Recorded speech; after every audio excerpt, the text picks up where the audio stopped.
Shalom, tuguhaye ikaze ku isengesho ribohora official.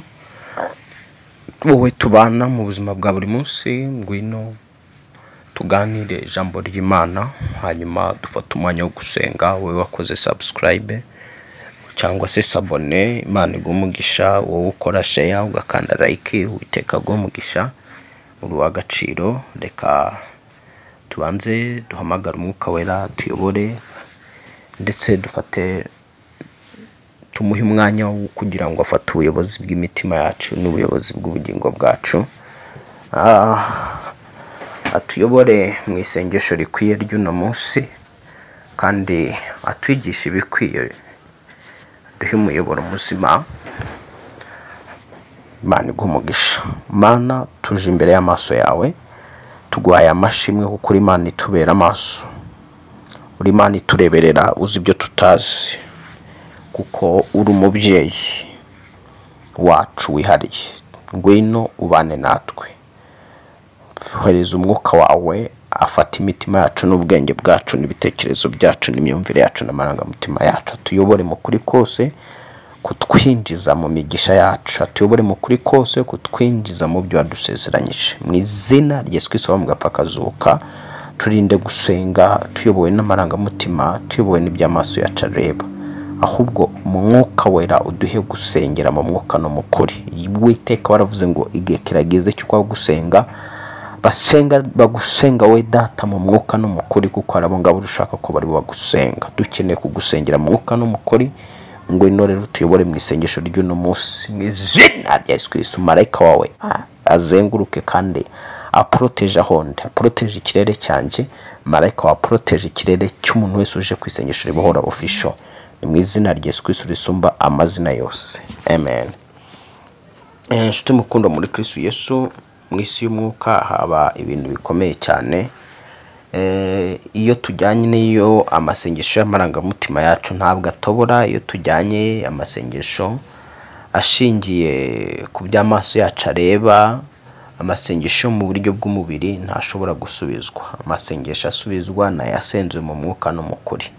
Niyo mpamvu mwumva tuba turaritse umwuka wera kugira ngo atuyobore mu gusenga. Ubundi ijambo rivuga yuko twebwe tutazi gusenga nk'uko bikwiye, ahubwo umwuka wera aba ari we udusengera, niwe utunihira imineho. Rero iyo umwuka wera yaje, wisanga uri kuvuga ibyo utakagombye kuvuga, ahubwo uvuga ibyo umwuka wera avuga. Wanasenga ugasanga umwuka wera niwe uzamuye raporo, niwe uzamuye amasengesho yawe akayageza ku Mana. Umwuka wera rero azi ibyifuzo byawe kurenza uko ubizi, kandi azi icyo ukeneye kuruta ibyo wowe wibwira ko ukeneye. Niyo mpamvu umwuka wera iyo tumuraritse aradufasha, kuko Yesu yaravuze ngo azaturiza umufasha, ari we mwuka wera. Uyu munsi rero tugiye kuvuga kuri topiki ijyanye n'ukuntu ibisubizo by'amasengesho bishobora gufatirwa mu bwami bw'umwijima, cyangwa mu kirere cy'ubwami bw'umwijima.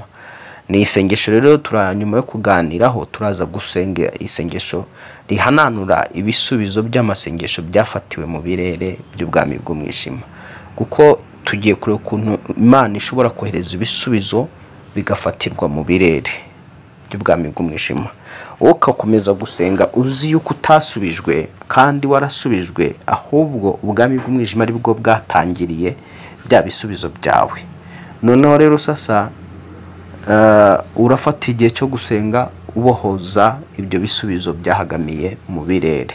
Reka rero twinjire mu ijambo ry'Imana, dutangire turebe, kuko mubizi hano ku isengesho ribohora official turinda kuvuga ibyacu, tuvuga ijambo ry'Imana, tukavuga iby'umwuka, ariko bishingiye ku byanditswe byera, kandi ibyanditswe byera byose byahumetswe n'Imana ubwabyo ni umwuka. Rero nibyo tuvuga. Reka rero muri aka kanya twinjire mu ijambo ry'Imana, dusome igitabo cya Danieli, turebe umuntu icyo igitabo cya Danieli kigiye kutwigisha. Turebe igitabo cya Danieli icyo kigiye kutwigisha. Ni Danieli mu gice cyaho cya 10, tumve iyi nkuru. Duhere ku murongo wa 2. Aratangira tubwira ngo muri iyo minsi igihe Danieli namaze ibyumweru 3 ndira, nta mutsima naryaga nubwo ari mwiza, nta nyama cyangwa vino ntacyo nasamiraga kandi sinihezuraga kugeza aho ibyo byumweru uko ari bitatu byose bishiriye. Ariko ku munsi wa 24 w'ukwezi kwa mbere nari ku nkombe y'uruzi runini rwitwa Hedekuru, nuko ntereye amaso mbona umugabo wambaye umwenda w'igitare yari akenyeje izahabu nziza yacuzwe Ufazi, kandi umubiri we wasaga na yasipi. Mu maso ye hasaga n'umurabyo, amaso yasaga n'amatabaza yaka umuriro, n'amaboko ye n'ibirenge bye byasaga n'imiringa isenwe, kandi ijwi ry'amagambo ye ryari rimeze nk'iry'abantu benshi. Nige Daniel gusa wabonye ibyo neretswe ibyo, ariko abantu twari kumwe ntibarakabibona, ahubwo bahinze umushyitsi cyane, barahunga barihisha. Nuko nsigara aho njyenyine mbona ibyo byerekanywe bikomeye, sinasigarana intege kuko ubwiza bwanjye bwampindukiye ububore, ndatentebuka. Wenda urumva iyi ni inkuru ndende ntabwo twayikomeza, turagenda duyisimbuka. Uyu ni Daniel urimo uratubwira ibyamubayeho, ariko akatubwira ko byabaye ku mwaka wa 3 wo ku ngoma y'umugabo witwa Kuru umwami w'Uperesi. Wari Daniel icyo gihe yari yarahimbwe izina ryitwa Belteshazari, ngo hari icyo yeretswe kandi cyari cy'ukuri, ariyo ntambara zikomeye. Noneho muri uko kwerekwa intambara zikomeye zagombaga kuzaba mu isi, biba ngombwa ko afata ibihe byo gusenga by'ibyumweru bitatu, ariyo minsi 21. Muri ibyo byumweru bitatu yafashe byo gusenga, ariyo minsi 21, yashakaga gusobanukirwa iby'izo ntambara abonye, akazimenya, akamenya uburyo zizabamo. Noneho rero hano aratubwira ngo muri ibyo byumweru bitatu, ngo ku munsi wa 24 w'ukwezi kwa mbere yari ku nkombe y'uruzi runini rwitwa Hedekuru. Ubwo rero tutangiye agiye kutwereka iyerekwa yatangiye kubona, kandi iryo yerekwa mu kuribona ntabwo yaribonye ku munsi wa mbere, ntiyaribonye ku munsi wa kabiri, ntiyaribonye ku munsi wa gatatu, ntiyaribonye mu cyumweru cya mbere, ntiyaribonye mu cyumweru cya kabiri, ntiyaribonye ndetse no ku cyumweru cya gatatu. Turabona iyerekwa ritangira kuza ku munsi wa 24. Ubwo nuvuga ngo yari amaze iminsi 20 mu minsi yari yemeje yo gusenga, yari iminsi 21. Tubonye rero hiyongeraho iyindi 3 ku munsi wa 24, niho yatangiye kugira ibyo yerekwa, bya bindi twasomye nyine mwumvise yeretswe. Kumbe mu kwerekwa kwe yatubwiye ko yatentebutse, acika intege. Aba bari bari kumwe ntibigeze babona ibyo, ahubwo bahinze umushyitsi barahunga. We nawe aho yari asigaye asa nk'uwikubise hasi, aratentebuka, imbaraga zimushiramo, ngo ubwiza bwe bumuhindukira ikibore.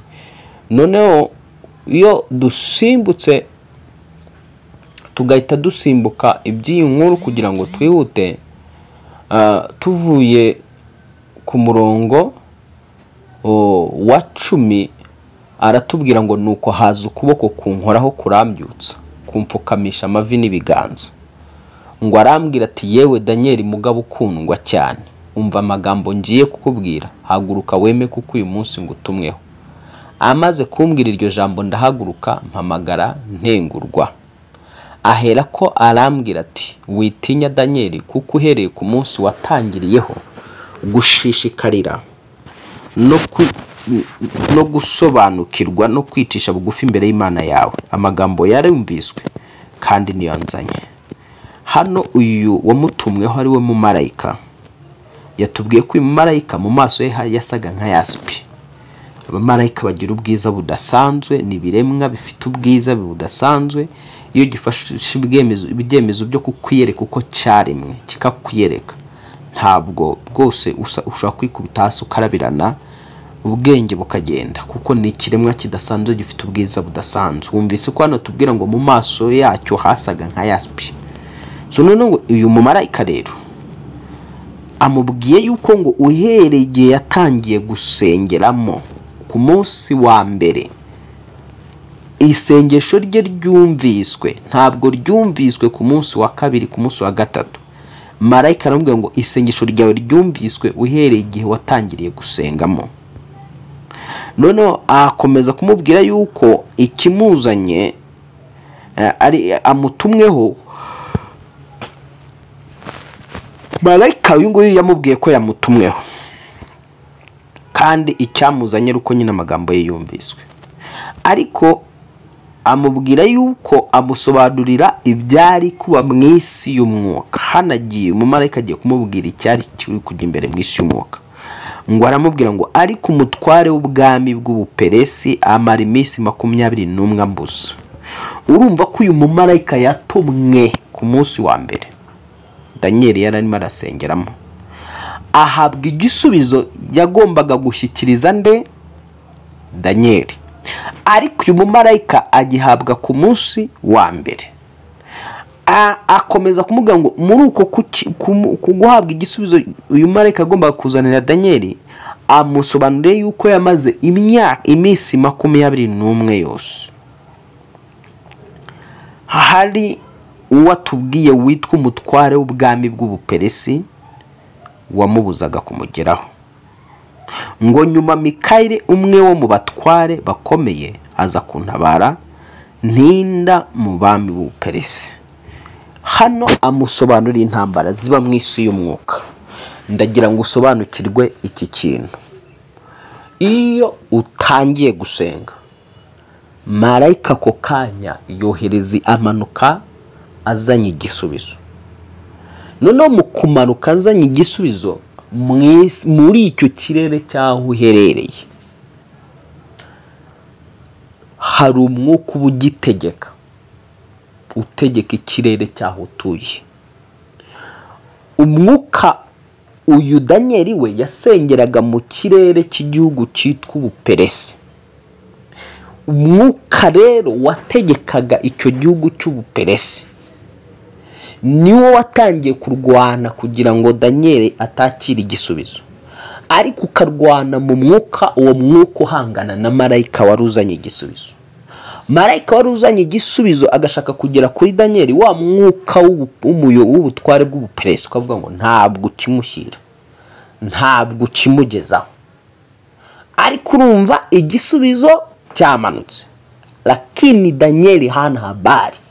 Daniel we ntazi kiri kujya imbere, gusa focus yiwe ni ugusenga mpaka abonye igisubizo. Ariko kuva ku munsi wa mbere igisubizo cyamanutse, ariko nubwo cyari kimanutse nticyamugezeho mu isi bifatika. Cyamanutse mu mwuka, cyoherejwe mu mwuka, ariko mu bifatika ntikiramugeraho. Kuki kitaramugeraho mu bifatika rero? Turabona marayika amubwira ibyari kuba mu isi y'umwuka.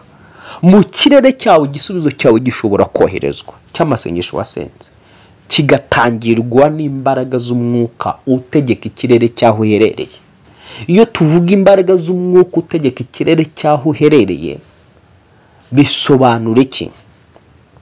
Ushobora kuba uri mu kirere cy'ubutware bwa Satani. Satani yarakabye agace kaho utuye, bitewe n'abagatuye batubaha Imana cyangwa na karitsiye utuyemo zitarimo abanyamasengesho basenze ngo bapfumure ikirere, cya kirere kigarurirwe n'Imana ihoraho. Reka nkubwire ko iyi suku ikoze, Yesu ubwe yavuze ko ari umutware w'ab'iyisi. Umutware w'ab'iyisi yaragiye yigarurira isi mu isi y'umwuka, arayifata, ariko ayigarurira bitiye mu bana b'abantu bagiye bayimuhereza. Noneho rero sasa ushobora kuba utuye muri zone y'abantu batumva Imana, badakunda Imana, badasenga Imana, banga Imana, bafite izindi Imana basenga. Kuko abo bantu rero bitewe n'ibyo baterekera n'Imana zitari Imana nzima bahamagara, za Mana zitari nzima cyangwa se Imana bigirwamana, Imana zingirwamana, aribo mashitani n'imyuka. Wa muntu uterekerera ya myuka mibi n'abadayimoni bitewe n'agace herereyemo, iraza ikaganza cya kirere, gafunga cya kirere, ikumva ko icyo kirere ari cyayo. Noneho rero wowe igihe urimo urasengera munsi ya cya kirere, iyo marayika gutumweho kugira ngo akuzanire igisubizo, za mbaraga za cya kirere cyaho ukorera zishobora gutangira wa mumarayika waruzanye igisubizo kugira ngo kikugereho. Icyo ubusabwa rero ni ugusenga ubudacogora, kuko gusenga kwawe k'ubudacogora gutuma intambara zoroha mu isi y'umwuka, marayika wari ugutumwa akakugeraho vuba. Kuko marayika mu mwuka, abamarayika bari mu nzego. Hari abamarayika bashinzwe kuzana ubutumwa hano mu isi. Abo bamwe muri bo nta nubwo ari abarwanyi, ntibamenyereye iby'intambara. Urugero rwa hafi ni nk'uko mu gihugu, kugira ngo byumve, igihugu kibamwo abasivili, kikabamo abasirikare, kikabamo abapolisi aribo bashinzwe umutekano. Umusivili wese utazi ku bintu bijyanye n'imbunda, utazi kurasa, utazi utarafata imbunda, yumvise isasa arirukanka agahunga. Ntabwo wamujyana mu rugamba ngo umubwire ngo fata imbunda ugende kurwana atarigeze ayirasisha, kuko si umurwanyi. No mu ijuru nuko ngo hari abamarayika bataraba intambara, badashinzwe no kurwana. Akazi kabo ni ukuzana ubutumwa ku bantu. None uyu mumarayika yarazanye ubutumwa cyangwa ibisubizo kuri Daniel. Yoherejwe atangirwa n'umutware cyangwa n'umwuka wategekaga ikirere cyaho Daniel yasengeraga. Ushobora kuba uri mu kirere kibi, warasenze, ibisubizo bikamanuka bigafatwa n'imbaraga za Satani, bigafatwa n'imbaraga z'umwuka utegeka ikirere cyahuri. Icyo usabwa no gukomeza gusenga, ugasenga kugeza igihe igisubizo kikugereyeho. Buri ijambo ry'Imana rivuga ngo musenge ubudasiba. Nuko Imana yari izi izo ntambara ziba mu isi y'umwuka.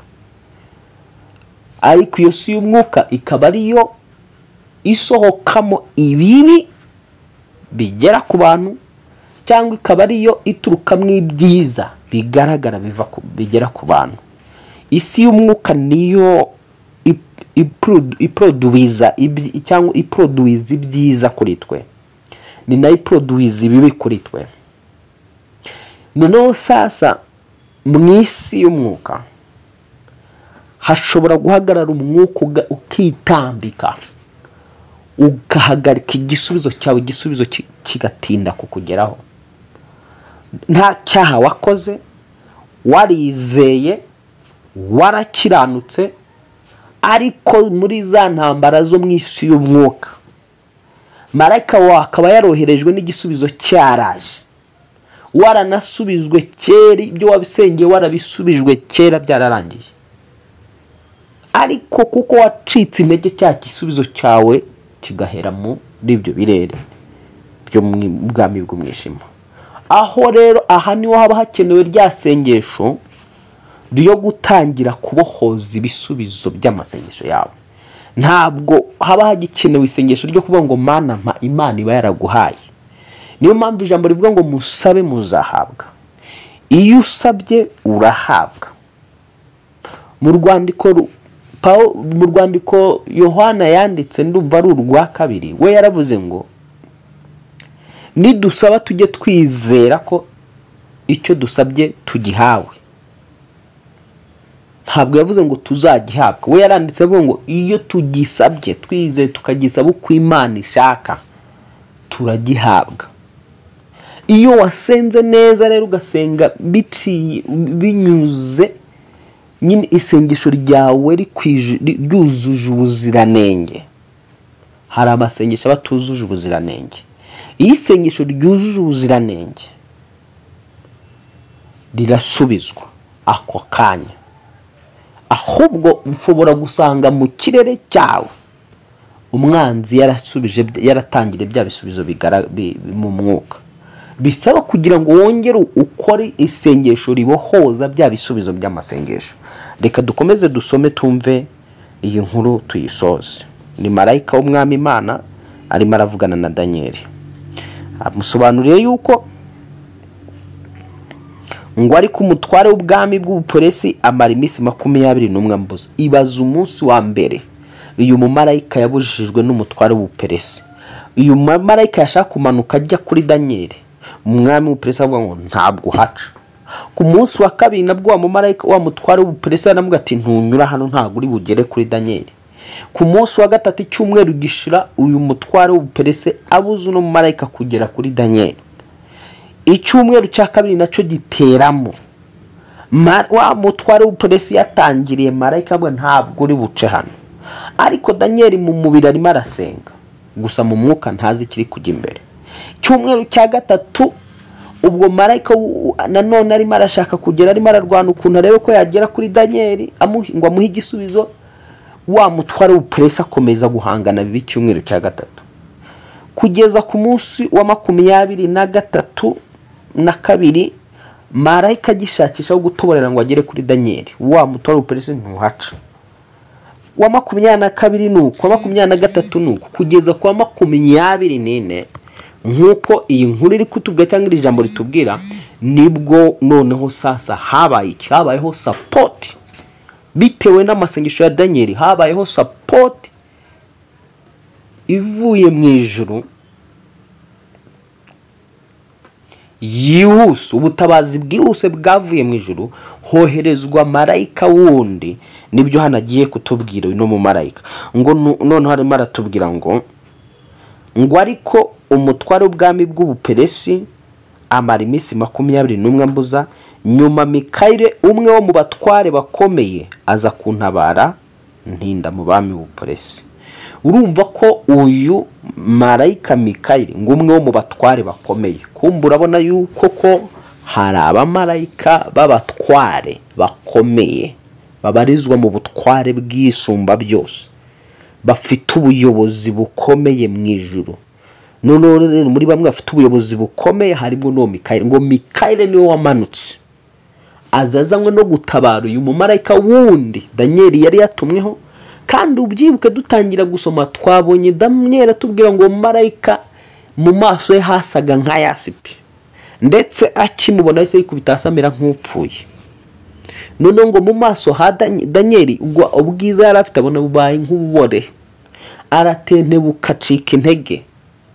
Ariko ngo marayika ukuboko kwe kuraza kuramukoraho ngo umugabo komera, umubiri we wongera gukomera. Ariko nubwo marayika ameze gutya, turabona ko yari yatangiriwe n'umutware w'ubuperesi misi 21 n'ibiri n'itatu ku munsi wa 24. Nibwo atubwiye rero ko marayika Mikayire wo mu batware bakomeye ari we wazanye support, azanye support uyu marayika Mikayire. Ubwo nukuvuga ngo yakubise wa mutware w'ubuperesi wari watangiriye wa mu marayika. Bituma rero marayika agera kuri Daniel wari wazanye igisubizo. Daniel abona igisubizo muri ubwo buryo. Ese hari ikintu weze ibi byanditswe kugira ngo bitwigishe, bikumenyeshe n'iki kiba mu isi y'umwuka iyo umuntu ari gusenga? Mu isi y'umwuka bitewe n'ikirere cyaho uherereye, ushobora gusenga ugahamagara Imana, ibisubizo byakoherezwa, imbaraga zikuzimu zikazamuka zikontorora ikirere cyacu, kikavuga ngo ntasubizwa, iki nta kibona, ntabwo ashaka, ntabwo izuba ku rugo, ntazabona. Kandi ubwo Imana yohereje igisubizo cy'umugabo, ariko umwuka wavuga ngo ntarongorwa. Imana ikawohereje igisubizo cy'akazi, ntakabona. Yani hakabaho daimoni yitambika, hakabaho umwuka witambika ubuza marayika wawe kugira ngo akugereho. Tugiye gusenga Imana muri aka kanya mu izina rya Yesu. Umwuka wose ukorera mu kirere cyaho ukorera, utangira ibisubizo by'amasengesho yawe, utuma ibisubizo bitakugera, uyu mwuka ukongoke mu izina rya Yesu Kristo. Uyu mwuka urimbuke. Niba ari umwuka ukurwanya ukuri ruhande ari utangira ibisubizo, niba ari umwuka uri mu mubiri wawe ushobora kuba ukurwanya utangira ibisubizo, niba uri hanze y'umubiri wawe ukaba uri mu nzu yaho utuye ari ukubuza ibisubizo, niba uri hanze y'umubiri wawe ukaba uri mu kirere cyawe aho ngaho, tugiye gusenga kugira ngo izo mbaraga tuzitatanye mpaka igisubizo kikugereho. Aha niho hakenera amasengesho y'intambara y'umwuka. Aha niho hakenera ubwenge, aha niho hakenera imbaraga, aha niho hakenera kwizera, aha niho hakenera umuntu utagira ubwoba bw'intambara z'umwuka.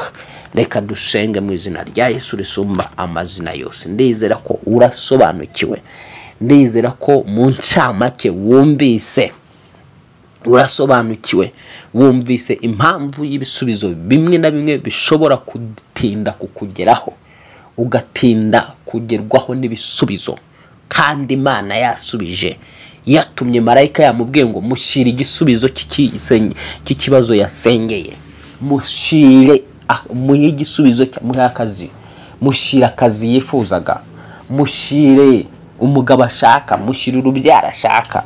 Imana ikavuga ngo shira uyu muntu igishoro yifuza. Ariko mu isi y'umwuka wa mutware ukorera mu kirere cyaho utuye w'umudayimoni ukomeye utegeka icyo kirere, akavuga ngo no, Kalisa ntabwo igisubizo kimugeraho, akavuga ngo no, Chantal woye ugomba guhaguruka avuga ngo ndakibona mu izina rya Yesu.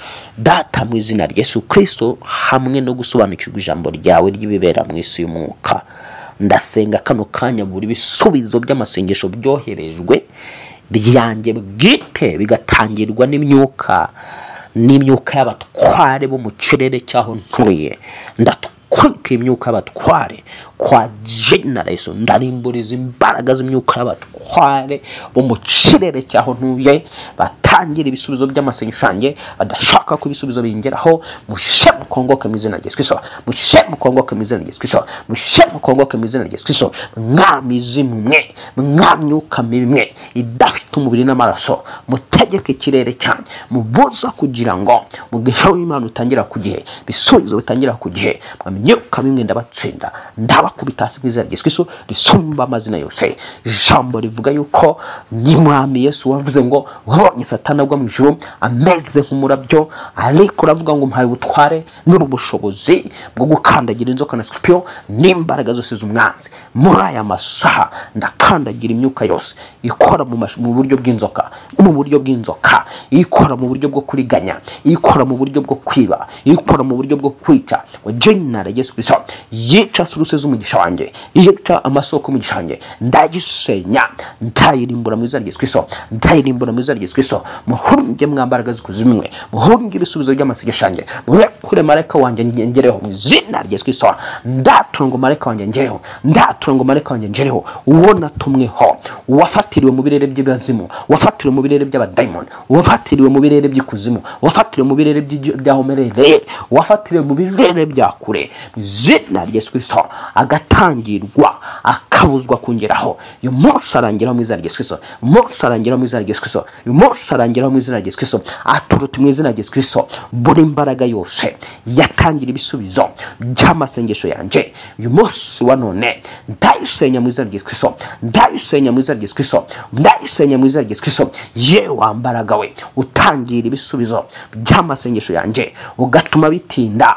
kungeraho, ndakuvuma mu izina rya Yesu Kristo, ndakuvuma mu izina rya Yesu Kristo. Rekura ibisubizo by'amasengesho yanjye, rekura ibisubizo by'amasengesho yanjye, rekura ibisubizo by'amasengesho yanjye. Amasengesho nasenze mu bihe bitandukanye agasubizwa, ariko ibisubizo ntibingerereho ku gihe bitewe n'imyuka y'abatware baho ntuye. Zina rya Yesu Kristo, imyuka y'abatware yaho ntuye, imyuka y'abatware y'ikirere nsengeramo itangira ibisubizo by'amasengesho yanjye, sha mu izina rya Yesu, sha mu izina rya Yesu Kristo, sha mu izina rya Yesu Kristo, sha mu izina rya Yesu Kristo, sha mu izina rya Yesu Kristo, sha mu izina rya Yesu Kristo. Komeza utwika izo mbaraga, komeza utwika abadayimoni batangira ibisubizo, abo babujije ubukwe bwawe, abo babujije kwiga kwawe, abo bakubuza ibishoro, abo batuma udatera imbere, abo batuma utaguka, abo batangiriye amasengesho wasengeye mu butayu, bakitambika ibisubizo by'amasengesho wasengeye mu butayu, abitambitse ibisubizo by'amasengesho wasenze wiyirije ubusa, abitambitse ibisubizo by'amasengesho wasengeye n'abakozi b'Imana batandukanye. Zina rya Yesu Kristo, abo bose turabatwika, bose ndabatwika. Zina rya Yesu Kristo, ndabirukana mu kirere cyanjye, ndatura ngo babise marayika bisubiza ngereho. Zina rya Yesu Kristo, zina rya Yesu Kristo. Uwiteka tuma marayika wawe, tuma marayika wawe Mikayeli mwami wo mu bakuru amanuke kano kanya, tuma marayika wawe wo mu batware bakuru mu isi y'umwuka, mu gite cy'ijuru ryawe, mwohereze Uwiteka, mwohereze Uwiteka angezeho igisubizo kandi kingereho ku gihe, kingereho ku gihe. Zina rya Yesu Kristo, zina rya Yesu Kristo. tuma marayika wawe uwo mu batware bakomeye angeze igisubizo mu gihe gikwiye, mu isaha ikwiye, mu munota ukwiye, mu kwezi gukwiye. Izina rya Yesu Kristo, izimbaraga zose zinyubikira zintinza kwa Generous, kwa Generous, kwa Generous.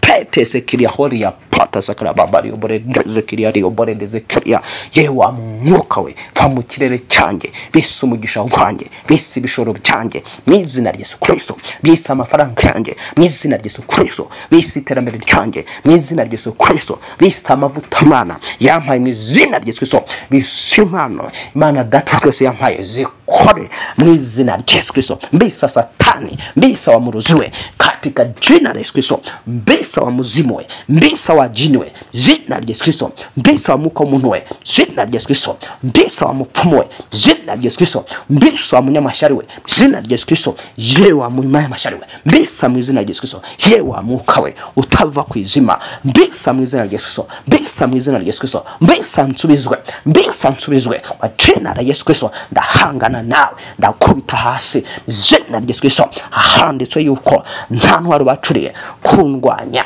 zagira ikintwara jina la Yesu Kristo. Mbesa nsubizwe mu izina la Yesu Kristo, mbesa nsubizwe mu izina la Yesu Kristo, mbesa nsubizwe mu izina la Yesu Kristo, mbesa nsubizwe mu izina la Yesu Kristo. Menagurizo mbaraga zibwireze kubise, zibwireze kurekure, zibwireze hunge umugisha wawe, zibwireze hunga amasezerano yawe, zibwireze rekure, zibwireze rekure, vugana nazo zirekure katika Yesu. Rekure igishoro wa muzimwe, rekure imodoka yanjye, rekure inzu yanjye jina la Yesu Kristo, rekure amahirwe yanjye jina la Yesu Kristo, rekure ubutaka bwanjye yewa mwuka we, fatira ubutaka bwanjye, fatira ikibanza cyanjye kirekure mu izina rya Yesu. Wewa mwuka we, fatira ubworozi bwanjye burekure mu izina rya Yesu Kristo.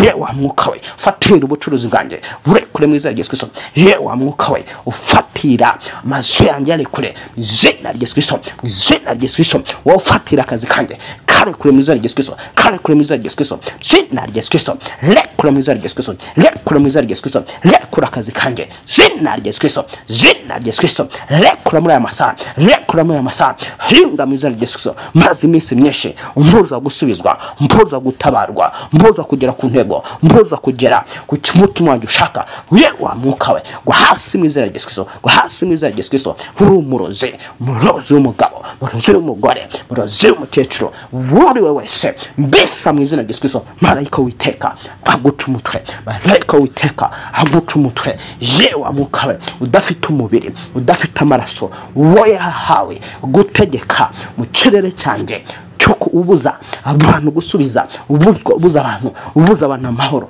ubuza abantu gutabarwa jina la Yesu, jina la Yesu Kristo, jina la Yesu Kristo. Sha mu izina rya Yesu, sha mu izina rya Yesu. Kongoka kwa jina Yesu, kongoka kwa jina Yesu. Gwa hasi mu izina rya Yesu. Yewa mwuka we, yewa mwuka we wo mu butware bwa Satani, yewa mwuka we wo mu butware bw'abadayimoni, yewa mwuka we wo mu butware bwa kuzimu, witambika ibisubizo byanjye, witambika masengesho yanjye, witambika ibisubizo byayo. Fa kwa jina Yesu, fa kwa jina Yesu, fa kwa jina Yesu. Rekura nsubizwe, hunga nsubizwe kwa jina la Yesu Kristo, hunga nsubizwe kwa jina la Yesu. Komeza usenge, menagura izo mbaraga ziguhunge usubizwe, ziguhungugere kuchimana kuvuzeho katika jina la Yesu. Ziguhungugere kuchimana kuvuzeho, marayika wawe akugireho kugihe, Uwiteka reka marayika wawe angireho kugihe, marayika wawe unyambutsa, marayika wawe umesha visa, marayika wawe umesha guhirwa, marayika wawe umesha guhirwa. Uwiteka tuma marayika wawe ahire ibyo nkora byose, tuma marayika wawe ahire urugendo rwanjye, tuma marayika wawe izina rya Yesu Kristo amesha igishoro, tuma marayika wawe amesha akazi, tuma marayika wawe amesha ibyo nkeneye izina rya Yesu Kristo, tuma marayika wawe amesha mwami, amesha ubutunzi bwo nifuza imbere y'Imana ihoraho izina rya Yesu Kristo, izina rya Yesu Kristo.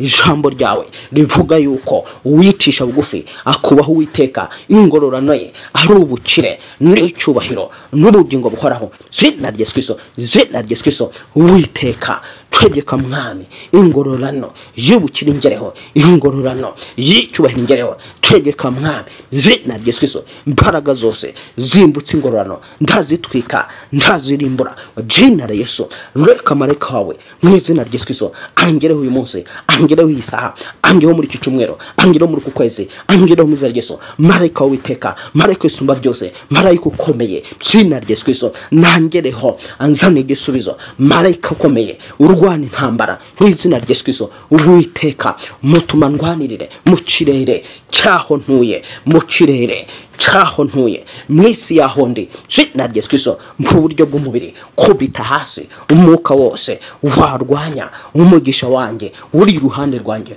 umwuka wose warwanya umugisha wanjye uri iburyo bwanjye, uri ibumoso bwanjye, yewe mwuka we gwa hasi mu izina rya Yesu, gwa hasi mu izina rya Yesu. Yewe mwuka we warwanya umugisha wanjye uri mu kirere cyanjye, mu izina rya Yesu Kristo, mu izina rya Yesu Kristo ndateza ubuhumyi, imbaraga zose zindondora ndateza ubuhumyi, imbaraga zose zindondora izivuga yuko ntagomba gusubizwa ndazitwika ndazirimbura, ndasubizwa mu izina rya Yesu, ndasubizwa mu izina rya Yesu, ndasubizwa izina rya Yesu Kristo, ndasubizwa izina rya Yesu Kristo. Ndaba umutunzi izina rya Yesu Kristo, ndaba umukire izina rya Yesu Kristo, ndatera imbere izina rya Yesu Kristo, ndakira indwara zose zirakize izina rya Yesu Kristo, zose zirakize izina rya Yesu Kristo, ndabohotse izina rya Yesu Kristo, mbaye muzima izina rya Yesu Kristo. Zopetese kriya holia pata sakra baba lioboredeze kriya rapata sakra baba lioboredeze kriya pata sakra baba lioboredeze kriya.